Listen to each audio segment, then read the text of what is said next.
안녕하세요. 건강 똑순이입니다. 오늘도 건강한 하루 보내고 계신가요? 영상을 준비하면서 보다가 오메가3 관련 영상에 이런 댓글이 있는 것을 발견했어요. 오메가를 먹는데 티가 안 나는 것 같아요. 좋은 거 맞나요?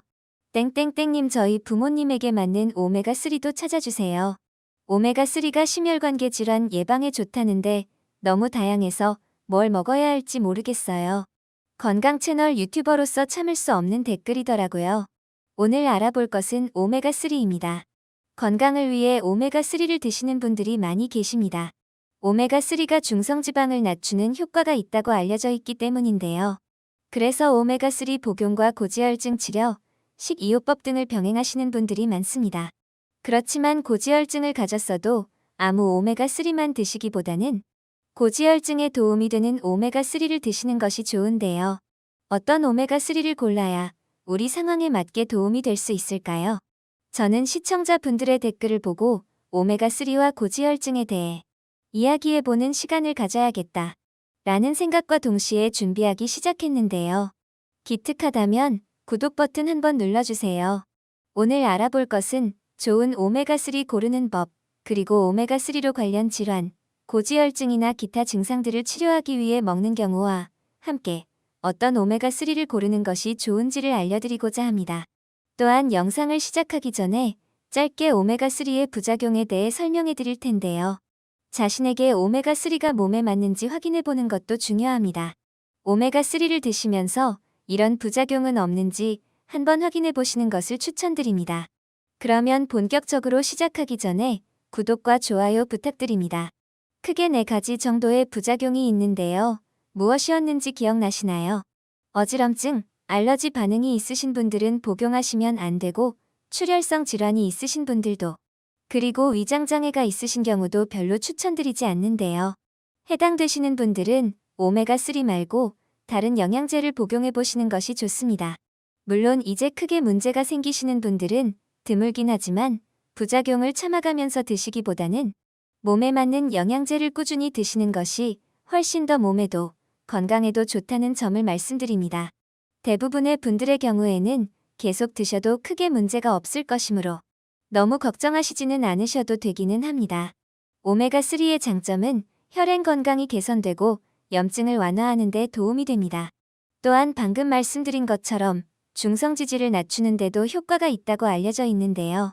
그렇기 때문에 고지혈증을 갖고 계신 분들이 지질을 낮추기 위해 복용하시는 경우도 종종 있습니다.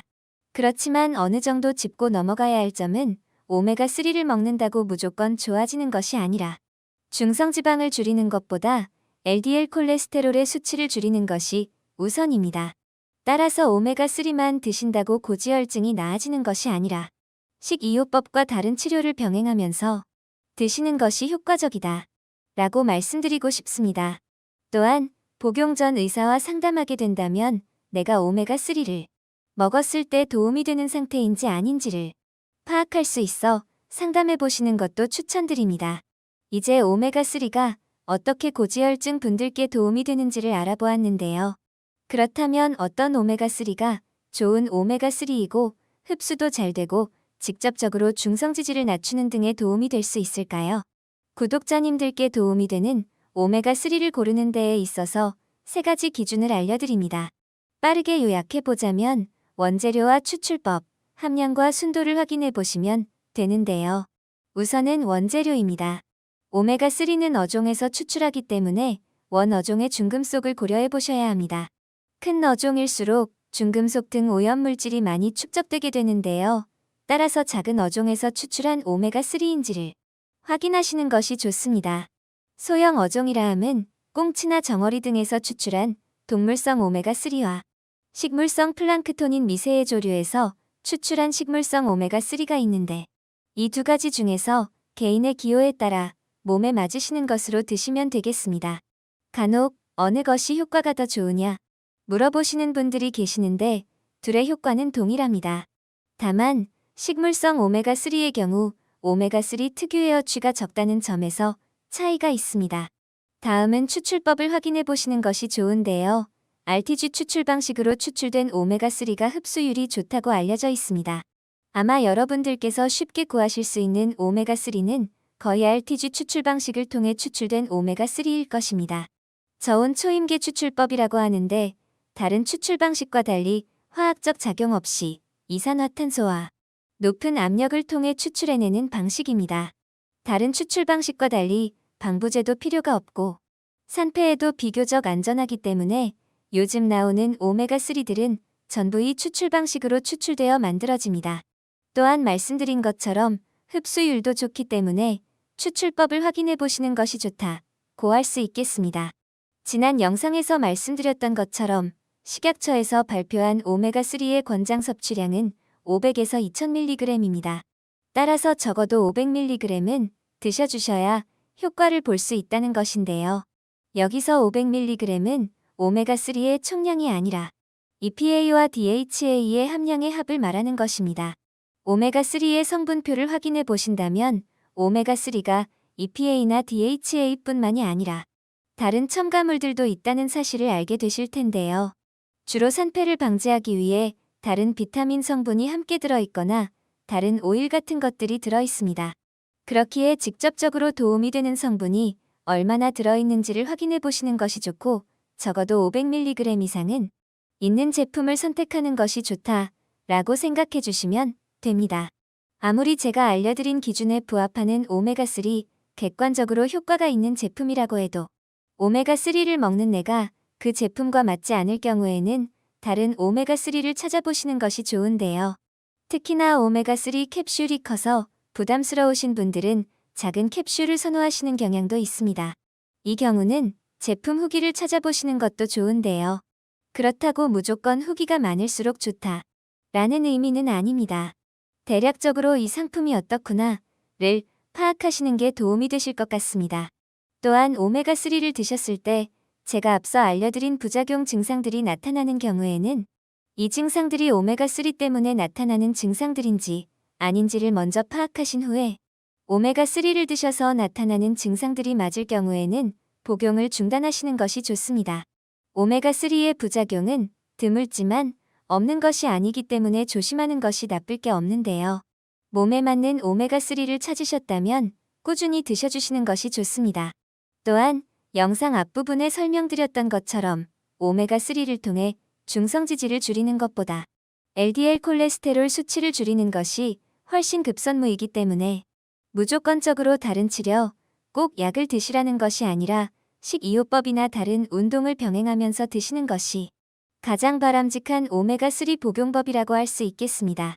이번 영상을 통해 고지혈증을 위해 왜 오메가3를 복용하는지, 그리고 오메가3를 고를 때 어떤 점을 확인해 보아야 하는지를 살펴보았습니다.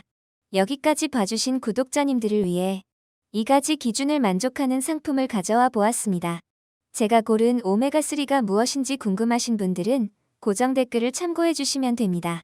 단, 제가 말씀드렸던 것처럼 오메가3만을 먹는 것이 아닌 다른 치료법을 병행해 주신다면 정말 최고의 시너지를 낼 수 있기 때문에 LDL 콜레스테롤 조절요법과 병행하시면서 드시면 중성지방 문제도 좀 해결해 볼 수 있고 더불어 혈행이 개선되고 기억력도 좋아지는 이점이 있습니다.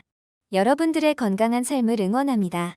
자, 오늘은 고지혈증과 오메가3 그리고 오메가3를 고르는 법에 대해 알아보았습니다. 영상이 도움이 되셨나요?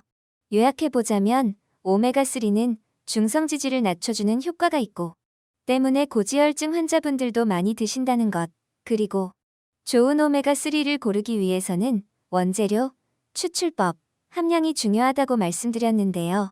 추가적으로 궁금한 것들이 생겼다면, 그리고 실제로 고지혈증 환자분인데 오메가3를 복용 중이시라면 오메가3를 드셔보신 경험을 함께 공유해주세요. 좋은 오메가3를 고르는 것도 중요하지만 개인의 기호에 맞게 꾸준히 드시는 것도 중요하다는 점 잊지 않으셨으면 좋겠습니다. 또한 고지혈증과 관련해서 오메가3로 간 수치나 콜레스테롤 수치 낮추기에 대한 내용을 알려드렸는데요. 구독자님들을 위해 제가 선별한 오메가3를 가져왔으니 궁금하신 분들은 고정 댓글을 참고해주세요. 오늘도 영상을 시청해주셔서 감사합니다. 더 알아보고 싶은 내용이 있다면 영상에 댓글 달아주세요.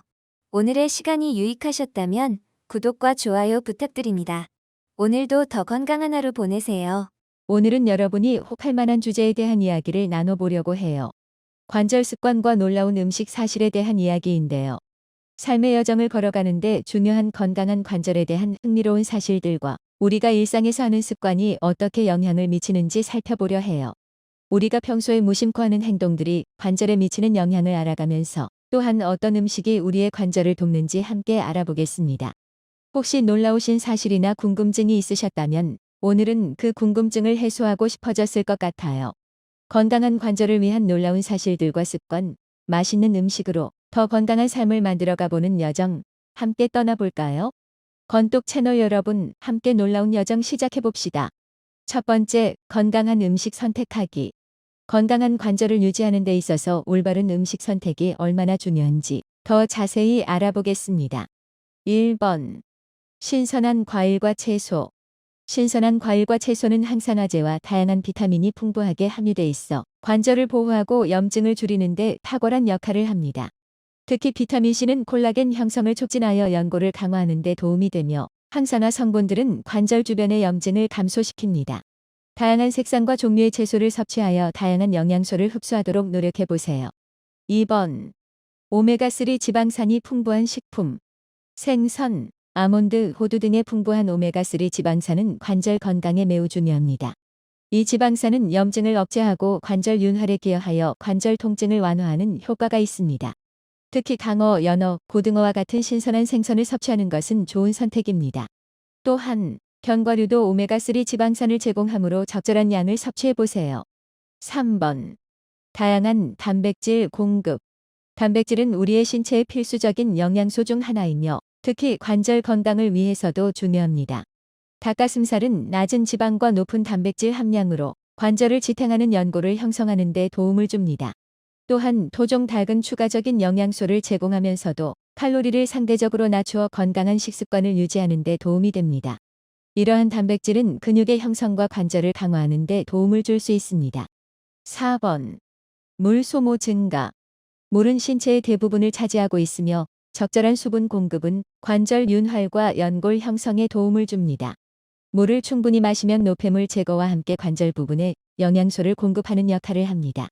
따라서 하루에 권장되는 물 섭취량을 충족시키는 노력을 기울여 보세요. 이렇게 다양한 음식들이 어떻게 관절 건강에 도움을 줄 수 있는지 알아보았습니다. 이러한 식품들을 포함한 건강한 식습관은 단순히 몸의 형태를 유지하는 데만 이용되지 않고 관절 건강을 강화하는 데 큰 역할을 합니다. 계속해서 함께 알아가 봅시다. 두 번째, 적절한 식습관 유지하기. 식습관은 우리의 건강에 큰 영향을 미칩니다. 건강한 관절을 유지하려면 정기적인 식사, 적절한 수분 섭취 그리고 특히 식사 중 점심시간에 조금 더 활동적인 습관을 가지는 것이 매우 중요합니다. 1번. 정기적인 식사. 매일 일정한 시간에 식사를 하는 것은 혈당을 안정시키고 에너지를 균등하게 유지하는 데 도움이 됩니다. 불규칙한 식사는 혈당 수준을 불안정하게 만들어 염증을 증가시킬 수 있으며 이는 관절 건강을 저해할 수 있습니다. 따라서 정해진 시간에 규칙적으로 식사를 챙겨 먹는 습관을 기르는 것이 중요합니다. 2번. 적절한 수분 섭취. 무리한 탈수는 연골을 건강하게 유지하는 데 도움이 되지 않습니다. 충분한 물을 마시는 것은 노폐물을 청소하고 연골에 수분을 공급하여 윤활을 도울 수 있습니다. 물 외에도 무침수를 통해 수분을 섭취하며 차가운 녹차나 식이섬유가 풍부한 식품들도 수분을 유지하는 데 도움이 됩니다. 3번. 식사 중 활동적인 습관. 식사 후 짧은 산책이나 가벼운 운동은 소화를 촉진하고 혈액순환이 원활하게 도와 관절에 도움을 줄 수 있습니다. 또한 식사 후 길게 앉아 있는 것은 관절뿐만 아니라 소화에도 부담을 줄 수 있습니다. 따라서 식사 후에는 가능한 만큼 활동적인 습관을 가지도록 노력해 보세요. 4번. 간식 선택에 주의. 식사 중간중간에 간식을 선택할 때는 건강한 옵션을 고려하는 것이 중요합니다. 견과류는 오메가3 지방산이 풍부하여 관절 건강을 지원하며 요거트는 칼슘과 프로바이오틱스가 풍부하여 뼈와 관절에 도움이 될 수 있습니다. 단순한 설탕과 지방이 많은 간식보다는 영양소가 풍부한 선택을 하는 것이 좋습니다. 이렇게 정기적인 식사, 적절한 수분 섭취, 활동적인 습관, 그리고 건강한 간식 선택이 관절 건강에 어떻게 도움을 줄 수 있는지 알아보았습니다. 이러한 식습관들을 조금씩 도입하여 일상생활에 적용한다면 건강한 노폐물 제거와 연골 유지에 큰 도움이 될 것입니다. 계속해서 함께 건강한 습관을 익혀나가 봅시다. 세 번째, 영양제의 중요성.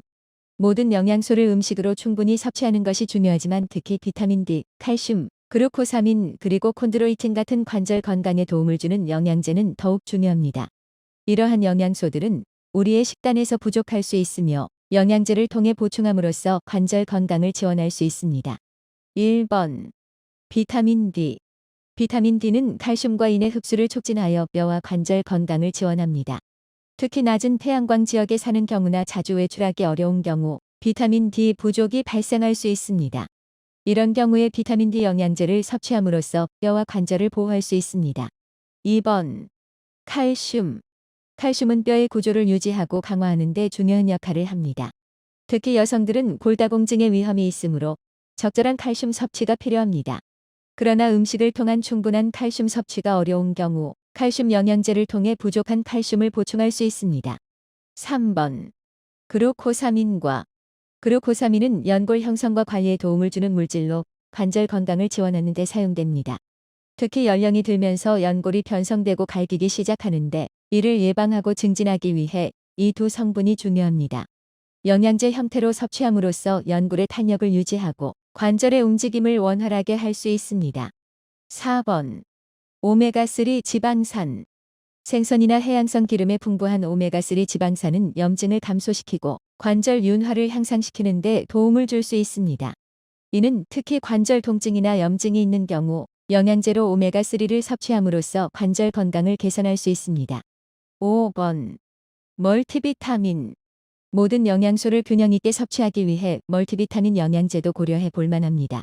다양한 비타민과 미네랄이 관절 건강뿐만 아니라 전체적인 신체 건강에 도움을 줄 수 있습니다. 6번. 콘드로이틴. 콘드로이틴은 연골의 주 성분 중 하나로 연골을 유연하게 유지하고 충격을 흡수하는 역할을 합니다. 또한 연골 세포의 활성을 촉진하여 손상된 연골의 회복을 돕습니다. 연골은 관절을 보호하고 지지하는 역할을 하는데 연령이 들면서 콘드로이틴의 수준이 감소할 수 있습니다. 콘드로이틴을 섭취함으로써 이 손실을 보충하고 연골의 건강을 유지하는 데 도움을 줄 수 있습니다.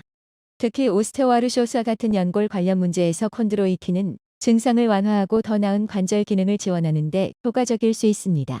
7번. 보스웰리아. 보스웰리아는 인도 프랑키산나 나무의 수액에서 추출한 성분으로 염증을 감소시키는 특성이 있습니다. 이는 관절 통증이나 염증성 관절 질환에서 유용하게 사용됩니다. 보스웰리아에는 오로지관절레인이라는 활성 성분이 함유되어 있는데 이는 염증과 관련된 효과를 줄이는 데 도움을 줄 수 있습니다. 이로써 관절 주변의 조직을 보호하고 통증을 완화하는 데 기여합니다. 관절 건강을 지키고 통증을 완화하는 데 사용되는 보스웰리아는 전통적인 의학에서도 오랫동안 사용되어 왔습니다. 이렇게 영양제를 통해 부족한 영양소를 보충하는 것은 일상적인 식단에서 어려운 경우나 특정 영양소가 부족한 경우에 유용합니다. 그러나 어떤 영양제를 선택하느냐에 따라 효과가 달라질 수 있으므로 의사나 영양 전문가와 상담하여 적절한 영양제를 선택하는 것이 좋습니다. 계속해서 건강한 관절을 위한 영양소 섭취에 대해 알아가 봅시다. 네 번째, 일상 활동과 꾸준한 운동. 적절한 운동은 건강한 관절을 유지하고 향상시키는 데 핵심적인 역할을 합니다. 하지만 어떤 운동이 좋은지 그리고 어떤 운동은 피해야 하는지 알아보겠습니다. 1번. 어떤 운동이 좋을까요? 유산소 운동. 걷기, 수영, 자전거 타기와 같은 유산소 운동은 관절에 부담을 주지 않으면서도 전신 근육을 강화하고 유연성을 증가시킵니다. 특히 수영은 관절에 무게 부담을 주지 않으면서 근육 강화와 유연성 향상에 도움이 됩니다. 근력 운동. 근력 운동은 근육을 강화하여 관절을 지지하고 보호하는 데 도움을 줍니다. 무거운 중량을 사용하지 않더라도 운동 밴드나 본인의 체중을 활용한 운동이 효과적입니다. 유연성 운동. 요가나 필라테스와 같은 유연성 운동은 근육과 관절을 더 유연하게 만들어줍니다. 이는 일상적인 활동 중 불편함을 감소시키고 관절 범위를 향상시킬 수 있습니다. 2번. 왜 이런 운동이 좋을까요? 유산소 운동.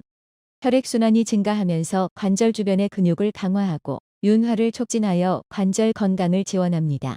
근력 운동. 근력을 강화하면 관절에 가해지는 압력을 분산시키고 근육이 관절을 보호하는 역할을 합니다. 유연성 운동. 유연성 운동은 관절 범위를 향상시키고 근육을 늘리면서 관절을 유연하게 만듭니다. 3번. 피해야 할 운동은 무엇인가요? 과도한 충격 운동 달리기나 점프와 같이 과도한 충격을 받는 운동은 관절에 부담을 줄 수 있습니다.